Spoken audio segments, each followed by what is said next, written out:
नमस्कार। मुद्दे की बात पे आप सभी का स्वागत है। बाहू आपके साथ यशु शुक्ला और मुद्दे की बात में बात करेंगे यूपी 2027 ब्राह्मण बनेगा गेम चेंजर।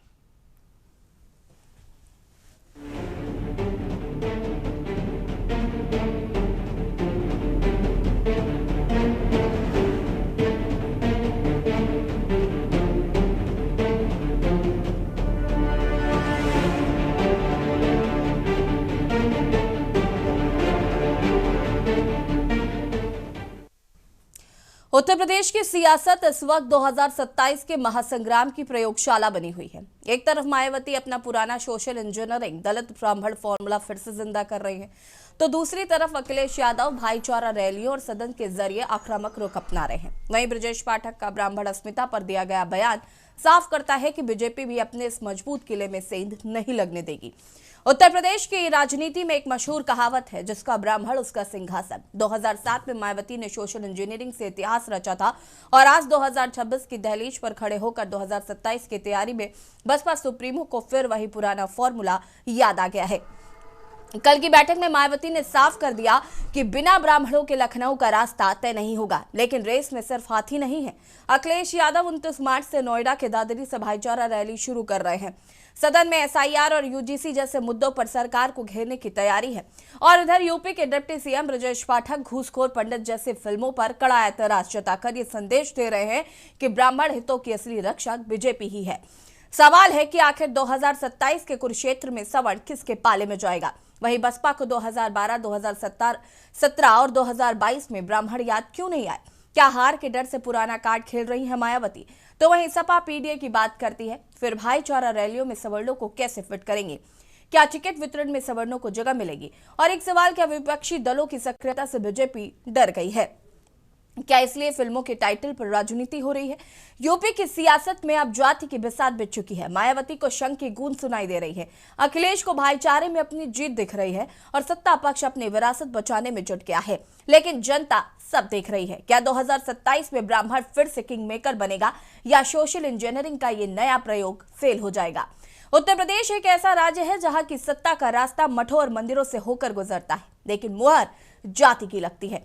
मायावती की कल लखनऊ में एक हाई लेवल मीटिंग हुई। बसपा सुप्रीमो ने अपने नेताओं को निर्देश दिए हैं कि पिछली बातें भूल जाओ, ब्राह्मणों को गले लगाओ। याद है ना 2007, हाथी नहीं गणेश है, ब्रह्मा विष्णु महेश है। यही वो नारा था जिसने मायावती को पूर्ण बहुमत दिलाया था। लेकिन सवाल यह है कि क्या 2027 में वही फॉर्मूला रिपीट होगा? मायावती जानती है कि उनका कोर दलित वोट बैंक अब छटक रहा है। ऐसे में उन्हें सवर्णों की वैशाखी चाहिए। बसपा के बड़े नेता अब जिलों का दौरा करेंगे और ये दौरा सिर्फ विकास देखने के लिए नहीं, बल्कि ये बताने के लिए होगा कि बसपा के शासन में ही ब्राह्मण सुरक्षित था। मायावती का सर्वजन हिताय क्या फिर से बहुजन की नैया पार लगाएगा? ये सोचने वाली बात है। तो वहीं अखिलेश यादव समाजवादी पार्टी आज सुबह 11 बजे विधानमंडल दल की बैठक कर रही है। कल से बजट सत्र शुरू हो रहा है। अखिलेश यादव ने एसआईआर यानी कि स्पेशल इन्वेस्टमेंट रीजन और यूजीसी के नियमों में बदलाव जैसे टेक्निकल मुद्दों को पकड़ लिया है। लेकिन अखिलेश की असली रणनीति सदन के बाहर है।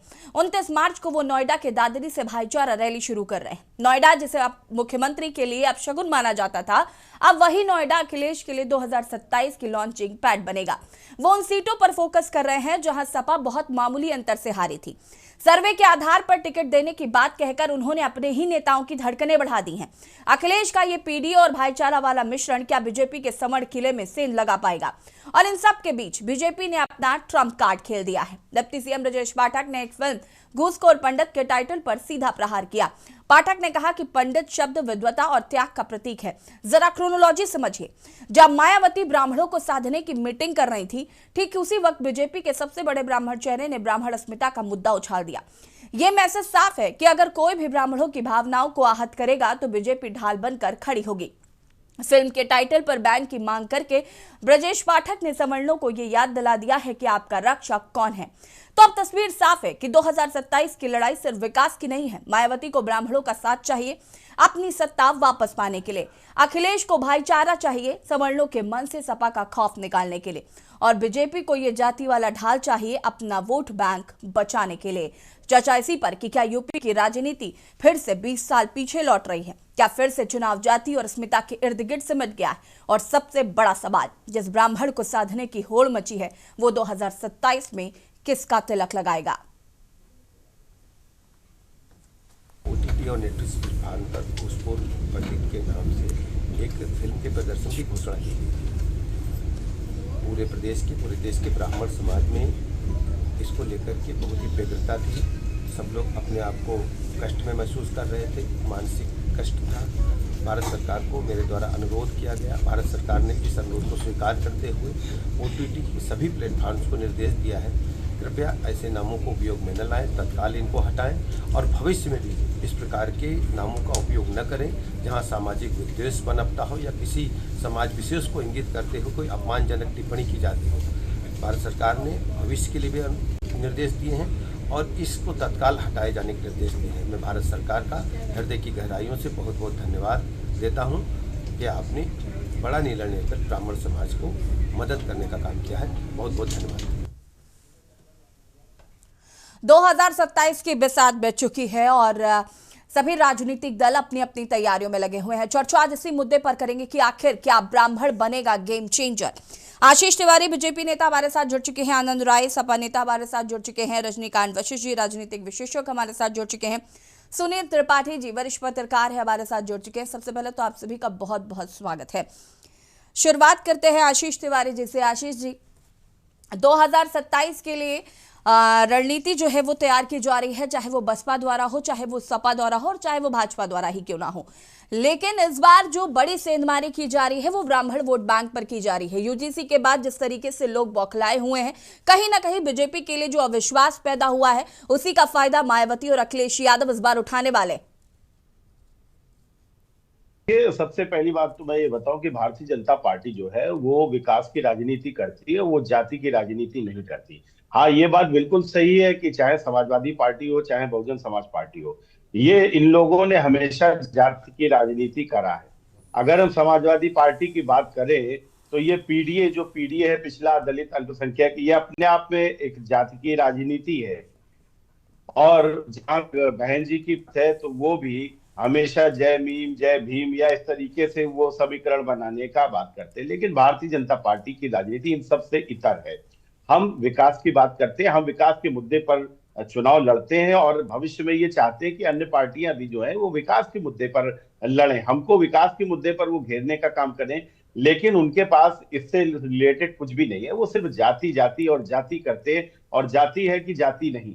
और अभी जैसे घूसखोर पंडित की भी बात आई तो देखिए, यहाँ पर भारतीय जनता पार्टी, अगर यहाँ घूसखोर यादव भी होता है ना तब भी हम लोग इसका विरोध कर रहे होते, घूसखोर दलित भी होता तब भी हम विरोध कर रहे होते, क्योंकि हम सबका साथ सबका विकास वाली राजनीति करते हैं। हम यहाँ पर ये राजनीति नहीं करते कि नहीं कास्ट सेंसस करा लो तो उससे पता चल जाएगा कि कितने कौन सी जाति के लोग हैं।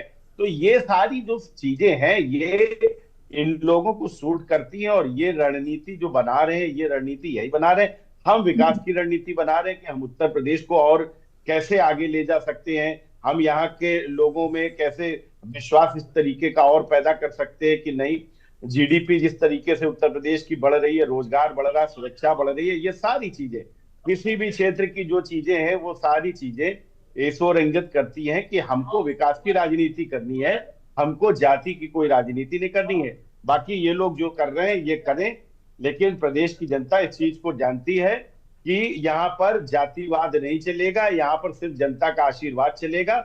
और कोई एक जाति, मैं बहुत सही शब्दों में आपको बता दूं, कोई भी एक जाति ऐसी उत्तर प्रदेश में नहीं है जो चुनाव में गेम चेंजर हो। सारी ही जातियों का समान हाथ होता है। कोई अगर किसी को बड़ा और किसी को छोटा करने की भूल कर रहा है तो ये उसकी भूल होगी, और शायद यही अखिलेश यादव और मायावती ने करने की कोशिश करी कि उन्होंने किसी धर्म विशेष को या जाति विशेष को आगे ले जाकर बढ़ाने का काम करा और कुछ जातियों को उन्होंने इग्नोर करने का काम करा। उसकी वजह से आज उत्तर प्रदेश में उनका ये हाल है और देश में उनका ये हाल है।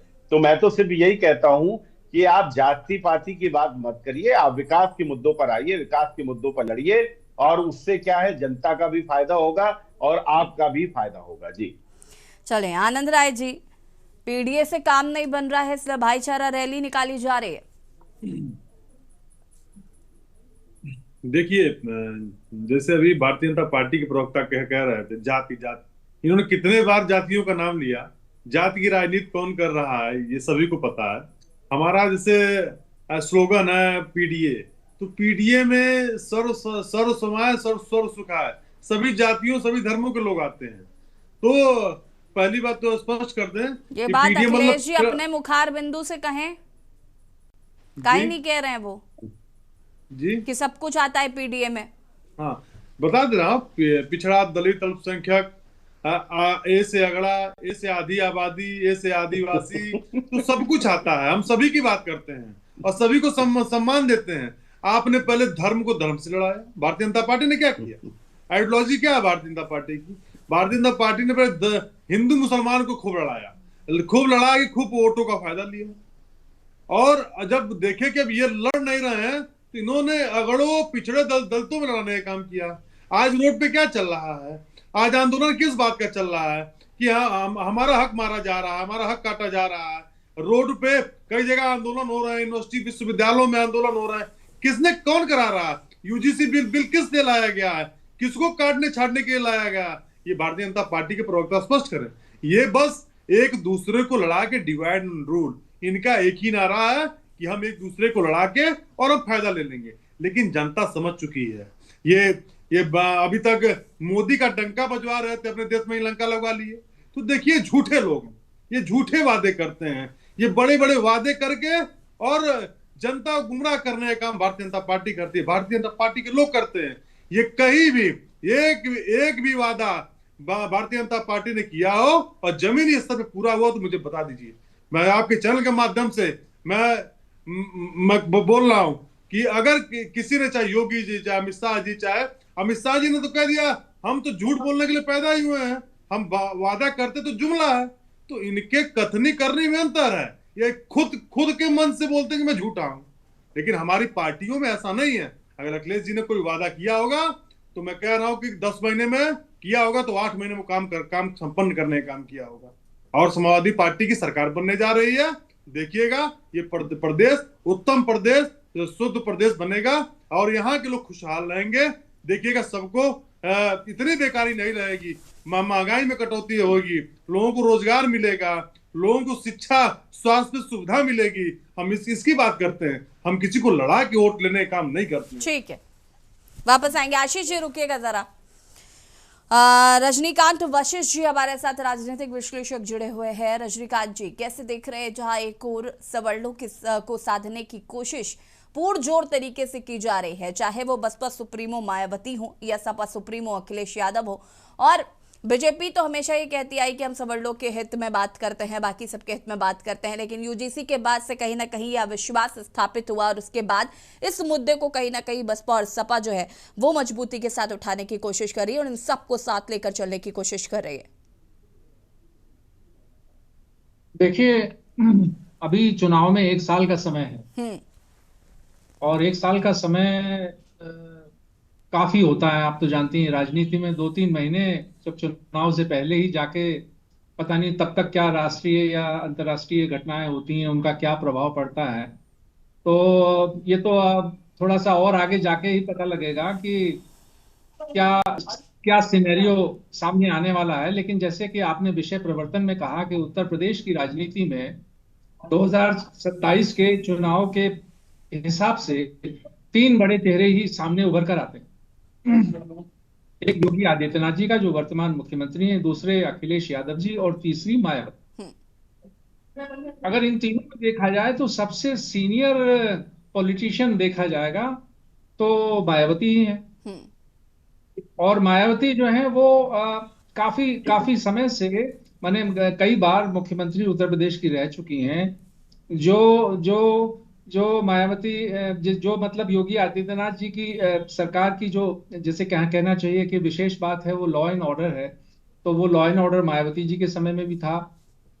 अब उस पर मत जाइए कि मायावती जी को पिछले चुनाव में 1 वोट मिला, तो 1 वोट तो भारतीय जनता पार्टी को भी कभी दिल्ली की संसद में 2 वोट मिले थे।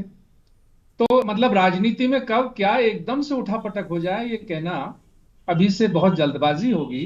हाँ, इसमें कोई शक नहीं कि जो सवर्ण मतदाता है उत्तर प्रदेश में, उनकी संख्या अच्छी खासी है। और उनमें भी जो ब्राह्मण है वो केवल वोटर नहीं होता, वो ब्राह्मण जो है वो वोट गैदरर होता है। यानी माहौल बनाने में ब्राह्मण का मुकाबला कोई नहीं कर सकता है। तो हवा के रुख को किसी भी तरफ मोड़ सकता है। लंबे समय तक वो कांग्रेस के साथ रहा, तो कांग्रेस सत्ता में रही उत्तर प्रदेश में। जब वो मुलायम सिंह जी के साथ आ गया तो मुलायम सिंह जी सत्ता में आ गए। मायावती जी ने भी इस बात का एहसास किया, वो ब्राह्मण नहीं गणेश है नारा लगा करके, और ब्राह्मणों को साथ लिया तो वो भी सत्ता में आ गई। भारतीय जनता पार्टी आई तो ब्राह्मणों को लगा कि चलिए ये हमारी पार्टी है, अपनी इन्हीं के पास चले चलो। लेकिन इधर जैसे कि आपने जिक्र किया कि यूजीसी एक्ट के चलते या कुछ अन्य कारण रहे जिनके चलते ब्राह्मणों को या सवर्णों को यह महसूस होने लगा थोड़ा सा कि शायद हमारे साथ इस सरकार में न्याय नहीं हो। जिस तरह से भारतीय जनता पार्टी भी सभी जो खासतौर से जो पिछड़े और दलित समाज है उसको साथ जोड़ने के प्रयास में शायद काफी मजबूती से आगे गई, इसमें बुराई नहीं है। उसके चलते इनको लगा कि हम यहां अब असुरक्षित हैं, तो थोड़ा बेचैनी तो है ब्राह्मण समाज में, और बेचैनी है। इस बेचैनी को ये भारतीय जनता पार्टी अपने पक्ष में कैसे कर पाती है, और समाजवादी पार्टी और बहुजन समाज पार्टी कैसे इनको पुनः जोड़ पाती है, ये अभी इसमें समय है, इसे देखना पड़ेगा अभी। जी सुनील त्रिपाठी जी, कैसे देख रहे हैं मायावती जो हाईकोर्ट सवर्णों के साधने की कोशिश कर रही हैं और अखिलेश यादव भी भाईचारा रैली निकाल रहे हैं? इस पर आगे आपसे जवाब लेंगे, रुकेंगे एक छोटे से ब्रेक के लिए, जो हाजिर होते हैं।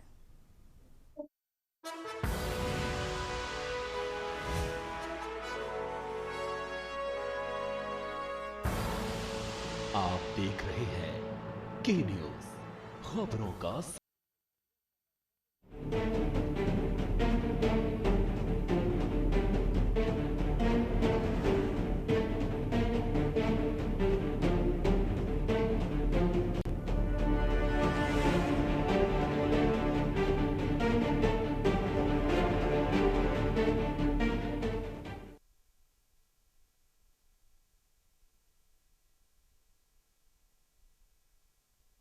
सत्ताईस ब्राह्मण बनेगा गेम चेंजर, चर्चा इसी पर कर रहे हैं सुनील त्रिपाठी जो हमारे साथ लगातार जुड़े हुए। सुनील जी, क्या कहना है? मायावती सवर्णों की बात कर रही हैं, अखिलेश यादव भी सवर्णों की बात कर रहे हैं, और बीजेपी तो कर ही रही है।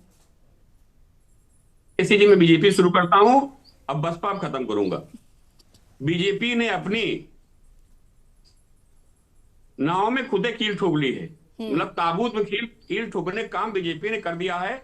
और सवर्ण समाज समझ गया कि वास्तव में पहले इन्होंने हिंदू को मुसलमान से बांटा, उसके बाद में हिंदुओं को हिंदुओं से बांटना शुरू कर दिया। और मैं धन्यवाद देता हूं नरेंद्र मोदी जी को, अमित शाह जी को, जिनका असली चेहरा सवर्णों के सामने बेनकाब हो गया कि यूजीसी कानून आप ले आए। अरे मैं विश्वविद्यालय में 25 डिबेट किया हूँ एससीजी के ऊपर। हम विश्वविद्यालय में पढ़ते थे, हमारे साथ कोई दलित था, न वंचित था, न सोचते, हम सब भाई थे, एक आवाज पे एक दूसरे के हम खड़े होते थे। आज आपने उसमें भी ऐसा जहर बो दिया है कि अधिवक्ता से कह रहा नहीं आ रही तो सवर्ण है, छा से कह रहा है। अरे लड़ाने वाली राजनीति छोड़ दीजिए, ये अंतिम कील आपके ताबूत में मैं कह रहा हूं घुस रही है।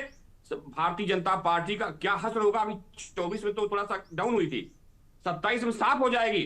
और आता हूं अखिलेश जी भी गलतियां किए, लेकिन हम लोग थोड़ा संशोधन करते रहे। जी मीडिया के लोग भी समझाए, उनकी समझ में आ गया कि सवर्णों के बिना काम नहीं चलना है। जो हमारे बड़े भाई बसी जी ने कहा, इंजन एक होता है, डिब्बे अनेक होते हैं। हमारा समाज वो निर्णायक समाज रहा कि हमने मुगलों के खिलाफ सबसे पहले आवाज उठाई, ब्रिटिश हुकूमत के खिलाफ हमने आवाज उठाई।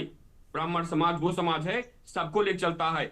हमारे कार्यक्रमों में दलित हो, शोषित हो, वंचित हो, यहाँ तक कि हम दलित बेटी से अपनी बेटियों को सुहाग लेते हैं।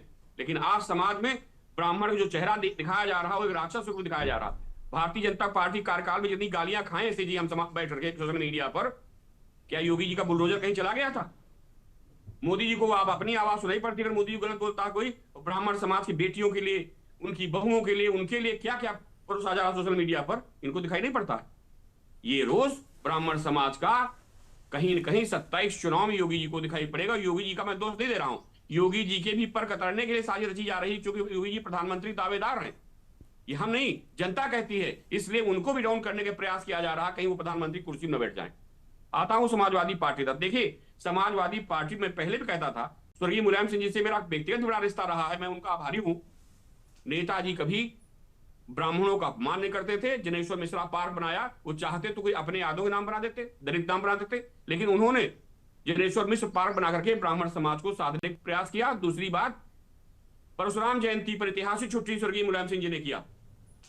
अखिलेश जी कुछ गलतियां हुई, अखिलेश समझ रहे हैं, अब इस समाज को साधने का प्रयास अखिलेश जी के द्वारा भी किया जा रहा है और ये समाज किधर जाएगा। हमारे बड़े भाई ने सही कहा कि थोड़ा सा भी माहौल देख रहा कि बुद्धिजीवी वर्ग है, ये भेड़ नहीं कि एक गिरा दूसरा गिर जाएगा। हम देखेंगे, सत्ता उसको सौंपे जो भाईचारे की वास्तव में बात करे, सर्व समाज चिंता करे, जाति और धर्म पर बांट करके राजनीति बहुत दिन नहीं चलेगी। आता हूं बसपा पे जी। देखिए, बसपा को मैं सबसे पहले ही कल्याण सिंह जी को, मुलायम सिंह जी को प्राथमिकता देता हूं। कानून व्यवस्था जितनी मायावती जी बढ़िया रही है, मैं किसी नहीं मानता हूं। आज SC ST एक्ट कितने ब्राह्मणों पे लग रहे हैं। आदरणीय पाठक जी जो बोल रहे थे, इनको कौन ब्राह्मण नेता अपना मानता है? जैसे ब्राह्मणों के इनकाउंटर हुए, ब्राह्मणों की हत्याएं हुई, ब्राह्मणों से अत्याचार हुआ, पाठक जी क्या बोले बता दीजिए। खाली आप कुर्सी दिखाई पड़ी है, ये भी बसपा के प्रोडक्ट हैं, बसपा से सांसद भी रहे हैं। तो मैं पाठक जी को हमारा समान नेता नहीं मानता। देख लिया कि असली चेहरे क्या है। मायावती जी जिस तरह से साधने प्रयास कर रही, मायावती के कार्यकाल में भी आप देख लीजिए कि उतना जुल्म पहली सरकार में तो सवर्णों को हुआ, लेकिन उन्होंने जब ब्रह्मा विष्णु महेश है, हाथी नहीं गणेश है, इसका नारा दिया, उसका समाज चिंता की उन्होंने, इसी ब्राह्मण समाज ने जूता हिलक तराजू तलवार का नारा बुलाते हुए मायावती जी को मुख्यमंत्री बना दिया। तो हमारे छोटे भाई जो कह रहे हैं कि एक व्यक्ति, अरे एक व्यक्ति तो इस देश की आजादी मंगल पांडे ने दिला दी, अगर उन्हें उठे होते तो आज हम किसके गुलाम होते। ये मत सोचिए एक व्यक्ति की आवाज दुनिया तक पहुंचती है। हमारे अखिलेश जी, मायावती जी, आयोगी जी एक ही हैं, एक शब्द बोलते हैं तो 25 करोड़ लोगों की आवाज बन के वो शब्द जाता है। इसलिए आशीष जी ये मत सोचिए कि एक व्यक्ति कुछ नहीं कर सकता है, एक ही व्यक्ति सब कुछ कर सकता है। सुभाष चंद्र बोस 100 व्यक्ति नहीं थे, चंद्रशेखर आजाद 100 व्यक्ति नहीं थे, 100 व्यक्तियों को उन्होंने इकट्ठा किया। अगर आपकी आवाज देश के हित में, राष्ट्र के हित में, जनहित में होगी तो आप साथ इस देश में करोड़ों लोग खड़े होंगे। और ऐसी जी ये आपने भी देखा होगा, चाहे ऑपरेशन सिंदूर हो या कोरोना हो, हमारे देशवासी हमेशा एक झंडे के नीचे खड़े रहते हैं। लेकिन मैं बार बार कहता हूं जाति और धर्म की राजनीति अगर राजनेता छोड़ दें तो इनके दफ्तरों में ताले लग जाएं, कोई मुद्दा नहीं विकास का। संसद में देख लीजिए, विकास पे कोई चर्चा नहीं हो रही। और उत्तर प्रदेश की 27 जो चुनाव होगा उत्तर प्रदेश का, वो बहुत ही निर्णायक होगा और भाजपा पूर्ण रूप से साफ हो रही है, ये आप देख लीजिएगा। हाँ, इस निर्णायक में मैं मानता हूं मायावती जी को और अखिलेश जी को। जिस तरह से सबको साधने प्रयास अखिलेश जी के द्वारा किया जा रहा है और मायावती जी के द्वारा भी किया जा रहा है, समर समाज जिसके साथ रहा है, हमारे पुरखों ने अपने लिए नहीं किया है। हम तो भिक्षा मांग के खाएं, लेकिन देश सुधारने का काम किए। पंडित मदन मोहन मालवीय जी इतना बड़ा विश्वविद्यालय खड़ा किए, क्या हैसियत थी उनकी। हम निकलते हैं तो हमारे साथ सैकड़ों लोग खड़े होते हैं। आज भी इतनी बुराइयों के बावजूद भी हमारे हर वर्ग के लोग हमारे साथ। आशीष जी, ठीक है, ब्राह्मण साथ कोई नहीं है। आशीष जी जवाब दीजिए। जी मुझे नहीं पता है कि हमारे बड़े भाई सुनील त्रिपाठी जी क्यों मुलायम सिंह जी के आभारी हैं, लेकिन वो आभारी जिसके भी रहे हो, लेकिन वो आभारी है। आशीष जी एक सेकंड में रुकूंगा, एक मिनट, मीडिया के सारे लोग आभारी हैं भाई। एक मिनट, मुझे नहीं पता, अरे भाई मैं जवाब दे, मुझे नहीं पता क्या आभार है, लेकिन हाँ हर डिबेट में भैया आभार उतारते जरूर नजर आते हैं। 27 में ये साफ कर रहे हैं बीजेपी को, और उसके लिए इन्होंने बता दिया, इन्होंने बता दिया कि यूजीसी जो है वो कील कर दी है। लेकिन ये यूजीसी का समर्थन करने वाली समाजवादी पार्टी है, ये उसको जिता रहे हैं जो समर्थन कर रहा है, लेकिन ये भाजपा को जरूर साफ कर दे रहे हैं, जबकि दोनों एक ही नाव पे है यूजीसी में। ऐसा नहीं है कि उन्होंने विरोध कर दिया और ब्राह्मण समाज बड़ा खुश हो गया है उनसे। पीडीए की वो बात करते हैं जिस पीडीए में पिछला दलित अल्पसंख्यक है। ए से तो उन्होंने बाद में फिर आगरा और आधी आबादी और अमृतसर वाले और अप्पू और पी से पंजाब वाले। आशीष जी मैं यहाँ पर आपको बात बताती हूँ, एटलीस्ट अखिलेश यादव कहते तो हैं कि हम पीडीए के साथ हैं। हाँ, एटलीस्ट वो कह तो रहे हैं, कहते हैं पीडीए के साथ हैं। आप तो सवर्णों के साथ भी थे ना। नहीं, हम तो कहते सबका साथ सबका विकास, हम तो कहते सबका साथ सबका विकास। अखिलेश जी खाली पीडीए लेकर चलते, हम सबका साथ सबका समाज लेकर। भैया अगर बीच में आप टोकेंगे कैसे चलेगा बताइए। आशीष जी फटाफट अपनी बात पूरा करिए, समय की कमी है हमारे पास। आशीष जी के बाद अगर टोका, हाँ ठीक है आशीष जी कंटिन्यू करिए प्लीज। ठीक है, तो समझने की बात यह है कि यूजीसी में जो भी कदम था मैंने खुद उसका विरोध करा, और हमारी पार्टी के अंदर कई लोगों ने, आपने तो देखा कलराज मिश्रा से लेकर, यह हमारी पार्टी के सब नेता हैं, ऐसा नहीं है कि ठीक है। तो हम लोगों ने उसका विरोध करा। विरोध करने के बाद में यूजीसी जो भी है गलती है उसको सुधार करने की भी कोशिश करी, लेकिन उसको लेकर आप कह दो नहीं अंतिम कील है और ये है, क्यों? हम किसके पास जाएंगे भाई?